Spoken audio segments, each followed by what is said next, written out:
Thank you, Any Action Sportscast. You seem like someone that knows what they're talking about.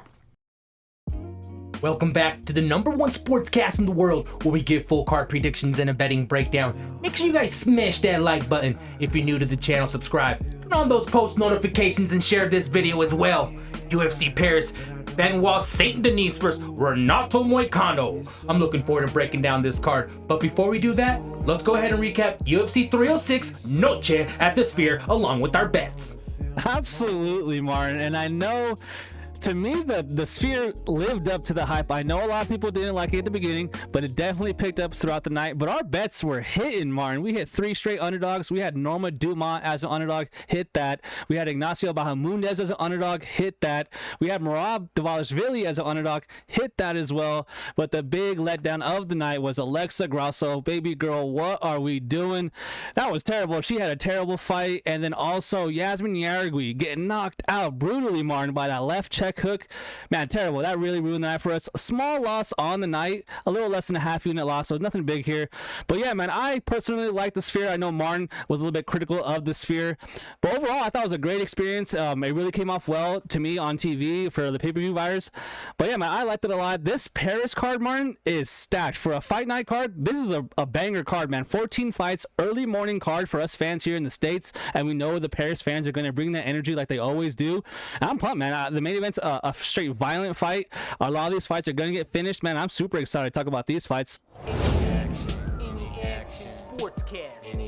First up on the card, we have Bolaji, the Zulu Warrior Oki. He's 9-1. Some books opening up at a -220. He's 28 years old, 5'10" with a 73-inch reach. And he's taking on Chris the Problem Duncan. He's 11-2. Some books opening up at a +180. 31 years old, 5'10" with a 70.5-inch reach. FE. And yeah, Martin, this fight to me comes down to who has the better striking defense. And it's funny, man, because both these guys, in my opinion, have a little bit of a deficiency in their striking defense. They're both quite hittable. They're both, have their heads on the center line there to be hit. But to me, it's a little bit worse on the Chris Duncan side. But it's funny, to me, he's a better overall MMA fighter. In this fight, I do believe he has a grappling advantage. I wouldn't be shocked to see him try to grapple in this fight because Oki can crack, man. Very good jab from Oki, very slick hands from Oki. And that's who I'm picking to win this fight, man. I'm going with Oki to win this fight via knockout, just because I think Duncan is just too hittable, man. We saw him on Dana White Contender Series, and he was getting rocked all over the place by Charlie Campbell, and he was lucky enough to get his own knockout in that fight. But to me, it was a very tough look. I do think that Oki might struggle to finish this fight. Duncan is pretty durable. He is, able to take a punch and still continue to fight. But man, I got Oki to start the night off with a bang to get a knockout in that second round. Next up on the card, we have Nora Wonder Cornhole. Explain what was it again? Cornhole. Cornhole? People call it cornhole, though. Corn. Next up on the card, we have Nora Wonder Cornhole. She's 8-1. Some books opening up at a +160. She's 34 years old, 5'7" with a 67-inch reach. And she's taking on Jacqueline the Nightmare Cavalcanti. She's 7-1. A moderate favorite at a -195. 27 years old, 5'8" with a 70-inch reach. FE. Yeah, man, a rematch. This fight actually happened 3 years ago, and they're rematching here inside the UFC, where Cavalcanti won the very first fight that these two had. And I'm picking her to win this fight. I'm going with Cavalcanti in this fight. I do like her striking a little bit more than Cornhole. But man, if you're paying -200 on Jacqueline Cavalcanti, man, you're going to be sweating. I just don't want to put myself through that, all that stress, because we know, Martin, this fight is probably going to the distance, right? It's probably going to go to the judges' scorecards. And when that happens, man, it's a big risk to pay 2-1 odds on a women's MMA fight. That's probably going to be pretty close, man. I do expect this fight to play out on the feet for the most part. I can trust Cavalcanti going forward, applying pressure, or going backward, countering in this fight. I like her, striking a little bit more. I think it's a little bit crisper. Not a lot of power on the Cavalcanti side, where I do think that Cornhole does have the power advantage in this fight. But I'm going with Cavalcanti. I'm going with Cavalcanti via decision. Hopefully that line is a little bit better than her money line. But either way, I'm not touching this fight just based off the fact that I think it's going to be close. I think the judges are going to get involved, and we are in Paris, so who knows, how they're going to see these fights. So I'm going with Cavalcanti via decision. Any action sportscast. Next up on the card, we have Daniel Barres. He's 16-6. Some books at a near, even at a -105. 35 years old, 5'6" with a 66-inch reach. He's taking on Victor El Magnifico Altamirano. He's 12-4, a near even 2 at a -115. Man, dude. What? I don't know, but I killed the last name one. All right, ready? Straight banger of a fight, a straight banger. I know a lot of the quote-unquote casuals probably don't know who these two guys are, but this fight's gonna be close, man. I see this fight playing out two different ways. It could be a brawl in the very beginning, just wild exchanges, no technique, and I think that's gonna go against Victor Altamirano. But if it turns out to be a slow-paced fight, a point fight, a technical fight, I do think that does favor Victor in this fight. But man, he's gonna have to survive a tough round one, man. His opponent is a bulldog in round one. If he can survive round one and extend this fight, I do think that Victor can take rounds 2 and 3 in this fight. But it's lined close for a reason, Martin. This is basically a pick 'em at this point in the week. I'm going with Victor Altamirano, my other Mexican fighter in this fight. But man, I'm expecting a close fight. You can't go wrong if you get plus money on either side in this fight. I do have a hot take though, Martin. I do think that this fight won't go the distance. I think that someone's going to get finished in this fight. I know that they're smaller guys at 125ers, and we don't see a lot of finishes in that division. But I got a hot take. I think it's going to happen, man. So give me Victor Altamirano to not get finished, to win this fight in the 3rd round. Next up on the card, we have Eileen Fiona Perez. She's 10-2. Some books at a -270. 29 years old, 5'5" with a 66-inch reach. And she's taking on Dara, the Iron Lady Zelzinakova. She's 9-1, a moderate underdog at a +220. 28 years old, 5'9". With no reach And lift. she don't even got a reach. She has no arms. Oh, Effie. Yo, I think not having arms might really be tough for her in this fight. But basically, for real, dude, it comes down to Eileen Perez is going to get this girl down. Pretty much guaranteed. You can pretty much guarantee she's going to shoot over and over and over in this fight and get her down, because that's how she fights. And when she does get this girl down, I really doubt this Russian girl is going to get up. I really don't like her guard, her defensive grappling, you could say, her defensive takedowns abilities in this fight. On the other hand, though, I'm not crazy confident on Eileen Perez as a fighter. I have faded her in the past. She's, won us money. She's lost us money. I'm just not sold on her. I do feel she's a bit one-dimensional. Listen, I know she got the knockdown in her last fight, but man, I'm just not impressed by her. I do understand, though, that she has a clear grappling advantage in this fight. I do expect her to get those takedowns, get this girl's back pinned to the mat, and then really work her, man. Just do enough damage to not have the ref pull her off. I'm going with Eileen Perez, and it's pretty obvious in my opinion. If she loses this fight, man, that would be crazy, man. She's winning fights, bro, calling out Holly Holm, calling out Kayla Harrison. So she better take care of business in this fight, or she's not going to be twerking, and it's going to be super funny. So give me Eileen Perez. Give me Eileen Perez via decision to win this fight. What do you got?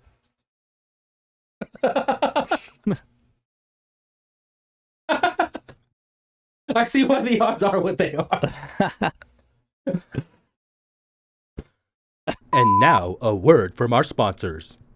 And we want to thank the fans and viewers, man. So last week was Noche UFC, and we have some memorabilia, man. We have some Noche UFC cups we want to give away. And so what we're doing, if you follow us on Instagram, you would have saw that if you left a comment on our Noche UFC video, you have been entered in this drawing. So we're going to pull names randomly from a random generator, and if it's your name, we're going to give you a UFC Noche cup. Let me see it right here. Look at that. Pretty sweet, from the Sphere. Once in a lifetime event. The UFC is never going back, and who knows, we might do another contest for this week's video. So we're gonna pass it over to producer Martin. Everybody that commented on last week's video is in this drawing, and if you win, make sure you DM us on Instagram at Any Action Sportscast so we can get you your cup. Alright, so let's just spin the wheel. F, you tell me when. You tell me when. Stop it now. Oh wait, stop on its own.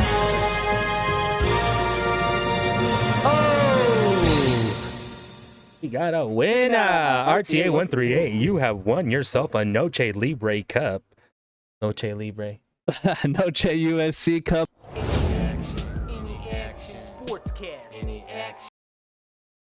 Next up on the card, Taylor Double Impact Lapidus. 20-4. You're all right, Martin? Me? Yeah. I just don't want to waste my time. I don't. Taylor's knocking him out. I don't even want to waste my. Well, let's not waste our time. Hey, Effie. Knock, knock. Knock, knock. Who's there? Vince's. Effie. Bro, don't do my boy Vince dirty like that. He's a Vegas guy, syndicate guy. Pretty awesome story. He got cut from the UFC, goes on the regional scene, dude, and puts in work. I think he won 5 straight fights on the regional scene. Obviously got his chance back in the UFC, taking this fight on short notice in Paris. But this is the thing, Martin. Man, he got a tough opponent. He got a tough draw, super tough fight here in Taylor Lapilus. Taylor Lapilus is a complete MMA fighter. Good offensive grappling, good defensive grappling, very good offensive striking and good striking defense. This guy is strong in there. This guy is legit. Very hard fight to take on short notice. I mean, Vince just fought like 2.5-3 weeks ago, and now he's taking this turnaround quickly, you know, getting his foot back in the UFC. I'm sure they gave him a 3 or 4 fight contract to take this fight, do them a favor, and keep Taylor on this card. But, you know, stylistically, I don't see him outstriking Taylor in this fight. I don't see him out grappling and submitting Taylor in this fight. I actually think that he's going to have a really hard time to take down Taylor.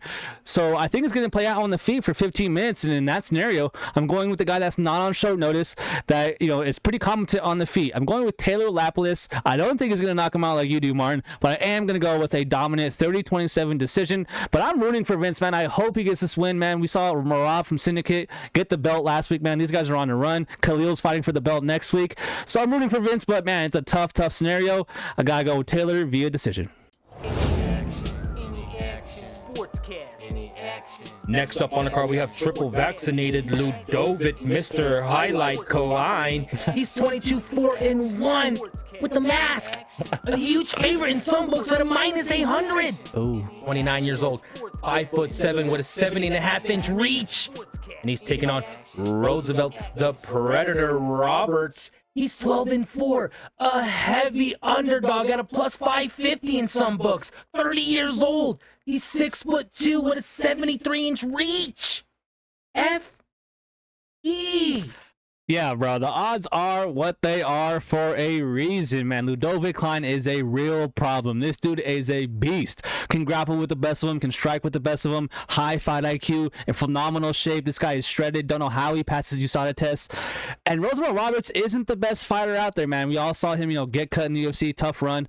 You know, gets brought back on the Ultimate Fighter, doesn't win it, and then now taking this fight on short notice as well against Ludovic Klein.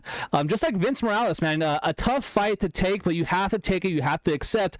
That way you can get into the UFC, you know, get another contract, and then from there, you know, hopefully progress and win your fights. But man, as far as the matchup, we gotta call a spade, man. Roosevelt Roberts is 6'2", fighting at 155 pounds. That's insane to me, man. Unbelievable that he can make the weight. I wouldn't be shocked if he misses weight here. But yeah, when you're that tall and long, it's gonna be hard to deal with, no doubt, for Ludovic Klein.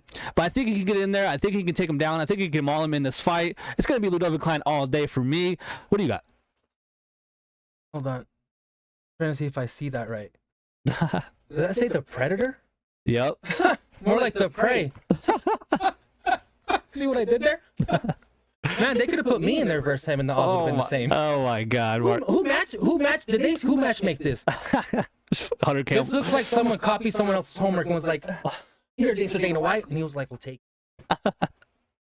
I mean, yeah. Effie, I need some more backing information. You know how, hey Siri, hey Effie, what's the deal? There's something up, man. I mean, who's Roosevelt? When did he come in? I mean, is he just? I mean, yeah, former UFC fighter, already got cut. I mean, we saw what Ignacio Bahamundes did with that spinning back kick, sent his head into a shadow realm. Yeah, and had his chance on Ultimate Fighter, lost that as well. I actually did like him on that show. I do like him as a person. He seems to be a pretty cool dude, but like you said, man, don't know what they're doing with this one. Kind of feels like a setup fight. Biggest favorite on the entire card for a reason. You're going with Ludovic, yeah?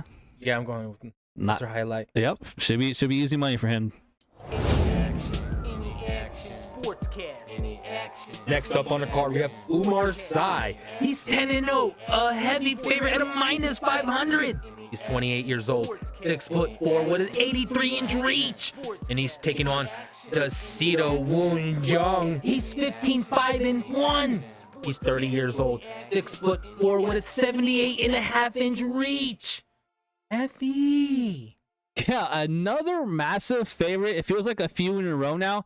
And stylistically, I get it, man. Sai should take this guy down and pretty much maul him in this fight. It's one of those weird scenarios where on one side we have the more experienced UFC guy, obviously in Jung. You know, we've seen more tape of him. We know how he fights. Obviously has fallen on tough times, you know, 3 straight, losses. The big red flag for me with Jung is he got submitted by Carlos Olberg. Carlos Olberg is a kickboxer, bro. You should not be getting submitted by kickboxers. And he's fighting a guy that, fights his fights in the way where he wants to get him down. He wants to pin you to the ground and he wants to work you on the mat. And I think that's what's going to happen in this fight, man. I don't think they put him on this, French card to have him lose this fight. I feel like they're using Dawoon Jung, as a stepping stone, quote unquote, for Sai in this fight. He's a huge favorite for a reason, but it is sketchy, man. If you're out there laying 5-1 odds on a guy that's, never seen the, second or third round being pushed by an experienced guy, it's going to be tough, man. So give me Sai to win this fight. Give me him to win this fight in the first round. And I will say, Martin, we see this all the time where guys are fighting outside the UFC, then they come into the UFC, and their physique totally changes because they're getting drug tested more. I wouldn't be shocked if this guy comes in looking a little bit flabby compared to what his regional tape looks like.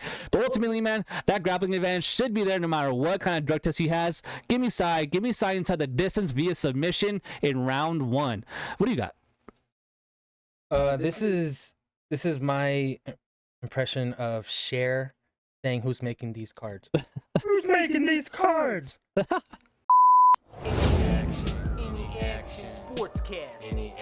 Next up on the card, we have Ion the Hulk Kutalaba. He's 17-10-1. Some books near even at a -120. That doesn't make sense. What? That does make sense. Yeah. All right, ready? Yeah. That was good too. Ready? Yeah. He's taking on Ivan Erslan. He's 15-3. Some books at a +100. 32 years old, 6'3" with a 74.8-inch reach. FE. Now, I don't know much in life, Martin, but I do know that Ion Kutalaba is not reliable as a fighter, man. This guy is one of those guys that finds a way to lose when he's winning fights, man. I've seen him get hit, outstruck. I've seen him get choked out by strikers. Super unreliable guy, right? But in this fight, we have a scenario where he's a favorite on the gambling line, and he does have more UFC experience, and he is pretty decent everywhere. I've never really realized thought about how he can ever put it together, because I do think he's quite a skilled fighter, man. Decent striking with decent power, and sometimes shows good IQ in the fact that he can take fights down when he wants to. But then sometimes, man, he just fights so reckless and so wild and so wide with his shots that I just can't get behind him here, especially at chalk odds. I would rather play the underdog in this fight at plus money.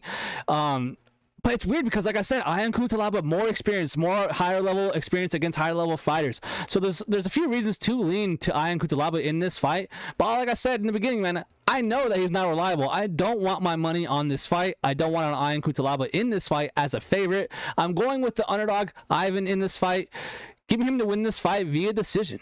Any action, sportscast. Any action, Was. any action, sportscast. Any action, any action. Next up, sportscast. opening up the main card, we have Era Smile Killer Zium. He's 15-4. Some books at a -120. 27 years old, 6'1" with a 75-inch reach. He's taking on Matt the Steamroller Frivola. He's 11-4-1. +100 at some books. 34 years old, 5'9" with a 71-inch reach. FE. And Martin, this fight is the fight on the entire card that I'm the most torn about. I'm going this way, I'm going that way, I'm going this way. But ultimately, I'm going with the Steamroller Frivola in this fight.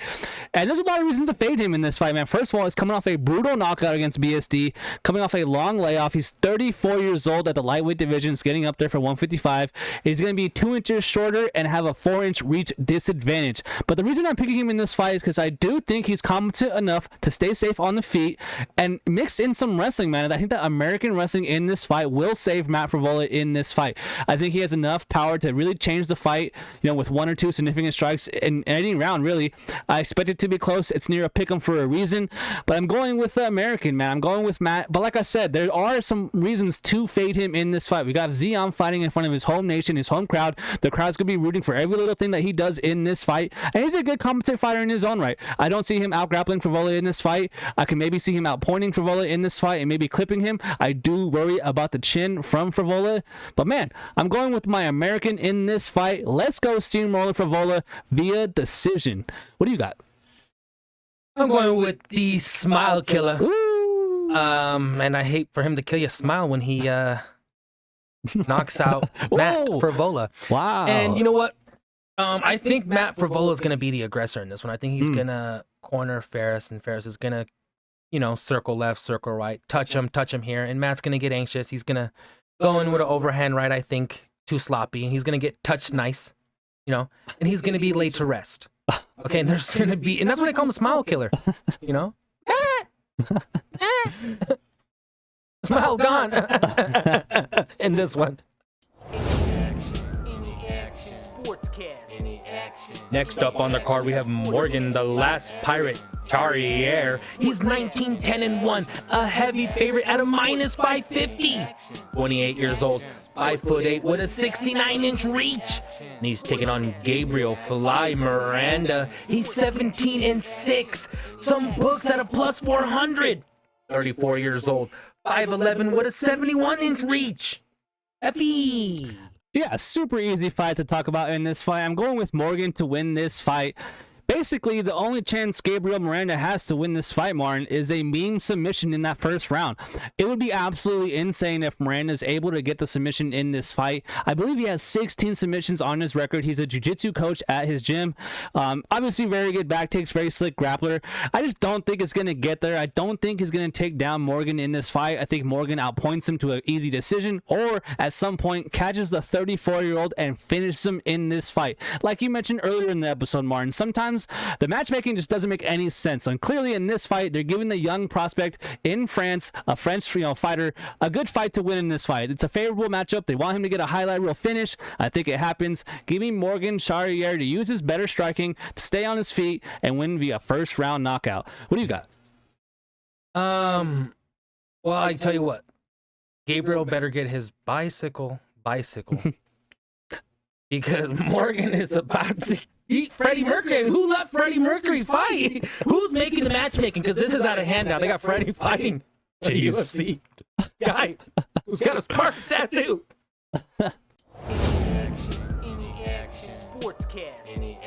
Next up on the card, we have Kevin Air Juice Set. He's 10 and 2. Some books at a plus 155. 31 years old, 6'2" with a 75-inch reach. He's taking on Brian the Butcher Battle. He's 10 and 2. Some books at a minus 185. 6'1" with a 77-inch reach. Happy. Yeah, man, and just like the Frevola Smile Killer fight, this one had me going back and forth. Really hard to pick a fight. For the most part, you know, I thought I was going to be leading Brian Battle, man. Very good fighter. He throws a ton of volume, which I really like to look for in my fights, you know, that I'm betting. A lot of output, good fight IQ. Actually, some decent wrestling. I know he got mauled by Renat Fakhretdinov in that one fight, but other than that fight, man, he's actually shown some pretty good grappling against his opponents. But man, I'm actually going with the underdog in this fight. Nothing against Brian Battle. I do like him as a fighter. Obviously, won the Ultimate Fighter, super cool on that show. But I just think that in this fight, Kevin Gisette can match him in the striking, and also in the clinch. I really like his judo. I like his awareness in the clinch. I think he can land damage in the clinch along the cage on Brian Battle in this fight, and I just think it's going to be a close fight. The one thing that does worry me is that he does have to travel a long ways from New Zealand to Paris. I mean, Brian Battle has to travel from America to New Zealand, Paris as well. But I mean, I'm just torn. I'm going with the underdog in this fight. I really wanted to pick Brian Battle, but at minus 2-1, almost minus 200, I just feel that that's a little bit too wide. I do think there's quote unquote value on Gisette in this fight, because I do think that their skill sets are pretty similar, man. I just like the judo and the clinch more from Kevin Gisette in this fight. I do expect Brian Battle to mix it up and try to shoot some takedowns in this fight. I wouldn't be shocked to see him wrestle in this fight. You know how his last fight ended. You know he's itching to be fighting out there, get his win bonus. But yeah, man, ultimately I'm going with Kevin Gisette to win this fight via decision, and I'm happy to announce that Martin, the underdog whisperer, is on that same side, picking Gisette to win via decision as well. Next up on the card, we have William Jaguar Gomi. He's 13 and 2, a moderate underdog at a plus 215. He's 27 years old, 6 foot with a 73-inch reach. He's taking on Joe Anderson Brito. He's 17-3-1, a moderate favorite at a -270. 29 years old, 5'8" with a 72-inch reach. FE. My first official bet on this card, 2.75 units, $110 on Joe Anderson Brito to win 1 unit. I'm confident he wins this fight, man. This guy is a killer. And more so, man, I don't have a problem betting against William Gomi, man. This guy is a pure kickboxer. All he does is throw kicks. I will give him credit, Martin. His kicks have incredible speed, man. This guy gets that foot up there very quickly. If you're not ready for it, if you don't get your hands up to block it, man, he can smack you right in the chin.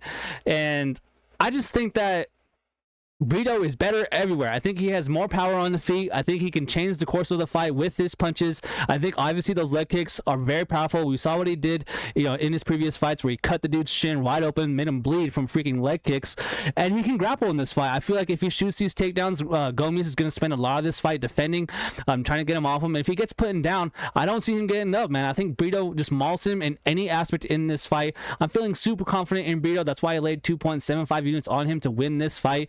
I know he does have to fly over to Paris. We have the French hometown fighter in Gomi fighting in front of his own fans, and they're obviously going to be cheering for every little thing that he does in this fight. But I just don't think it's going to matter, man. I think that Brito is clearly the better fighter. The only thing I really don't like is he is a little bit smaller. Gomi is a little bit taller, 6 foot, 145. You don't see that every day. But I just think that he's going to get work, man. Give me Brito. I think he crushes this guy. I think he's lined this price for a reason. I think that this line reaches -300 by the time the fight starts. Give me Brito, man. I'm going with Brito to win that fight. Super confident. What about you? This is my impression of Cher, cage side, William versus Brito. William, you gotta hold on tight. Any action, sportscast, any action. Next up on the card, it's the return of Nazardine, the Russian sniper Imavov. He's 14-4. Some books at a -240. He's 28 years old, 6'3" with a 75-inch reach. And he's taking on Brendan. I'm all in. Allen. He's 24-5. A moderate underdog at a +195. 28 years old, 6'2" with a 75-inch reach. F.E. Banger, straight banger, a fight that has a lot of title shot implications. Both of these guys are going to be set up in that title talk, if they win this fight. More so, I believe, Brendan Allen. But I am going to go with the Russian sniper in this fight, man. I feel like Brendan Allen will need to definitely wrestle in this fight to win a decision or submit Nazardine Imavov in this fight. And I feel like the French Dagestani Imavov will be able to separate, keep this guy off him, defend these takedowns, and piece him up on the feet. I really like Nazardine as a striker. I like his speed. I like his shot selection. I like how he can mix in kicks to the body and obviously kicks up top. I just like him overall on the feet way more than I like Brendan Allen. Brendan Allen's more like meat and potatoes, can throw enough out there, good volume, honestly probably more volume than Nazardine, and mixing those takedowns. I really think that he's going to have to wrestle in this fight. Well, I feel like Nazardine is going to be ready. We're in his home soil. The home crowd's going to be rooting for him, going crazy for him. -2-1, -210 is a little bit wide in my opinion. I do respect Brendan Allen as a fighter. I wouldn't be shocked if he makes his fight super competitive. In those type of fights, you don't want to be laying juice 2-1 odds. But I gotta go with Imavov. That's who I think is gonna win this fight. I think he can win the decision. I wouldn't be shocked if he knocks out Brendan Allen. Give me Imavov to win this fight via decision. What about you? I got the Russian sniper. Nice. Any action, sportscast, any action. In the main event of the evening, we have Renato Money Moicano. He's 19-5-1, a moderate underdog at a +220. 35 years old, 5'11" with a 72-inch reach. And he's taking on Benoit God of War Saint Denis. He's 13-2, a moderate favorite at a -270. 28 years old, 5'11" with a 73-inch reach. Effie. Max bet season, bro. I have a 5.4 unit max bet on this fight on Benoit Saint Denis. I think he's gonna smoke Money Moicano in this fight. And listen, nothing against the guy. I actually really like him as a fighter. I listen to his podcast. Super funny guy. Obviously, he has a super funny post-fight speeches. And as a fighter, he's a skilled fighter, man. Very good back takes, very good jiu-jitsu, has a ton of heart, very crisp striking and boxing. He probably honestly has the better boxing in this fight than BSD. But BSD is a problem, man. This dude has power. This dude also has heart, and very good jiu-jitsu as well. I feel like a lot of people sleep on his jiu-jitsu because he does sometimes get taken down in his fights. But man, I think that he has Moicano covered everywhere. First of all, it's in his hometown, home country, and the crowd is going to be on his side, right? Moicano is 35 years old now, flying to France to fight this fight, and I just don't think he's going to be able to win this fight via submission. I feel like that's his most, likely path, and I just don't think he's going to be able to submit BSD. We saw what Jalen Turner did to Moicano, and he would have finished him if he didn't act like an idiot and walk off. And if Moicano gets finished in that fight, what are the odds on this fight? If Moicano, doesn't come back, what are the odds, bro? I think that BSD would be a much bigger favorite. And BSD's coming off a fight where he lost to Dustin Poirier, a title contender type fight, and a fight where he had staff, man. And even then, he was working Dustin in that first round. So I'm just super high on BSD overall as a fighter. I really don't see any area where he's going to be in danger in this fight other than getting his back taken. If he takes down Moicano, which I do think is likely, I feel like he's going to be able to stay safe on top, land some damage, land a ton of hard elbows, and then knock him out on the feet when Moicano gets tired, man. He's 35 years old, super hittable, super vulnerable to the body, and I feel like BSD can take advantage of that. I wouldn't be shocked if he hurts him bad to the body in this fight. Man, I'm all over BSD in this fight. Give me 5.4 units at -270 on Benoit Saint Denis. Any action sportscast. Action, any action.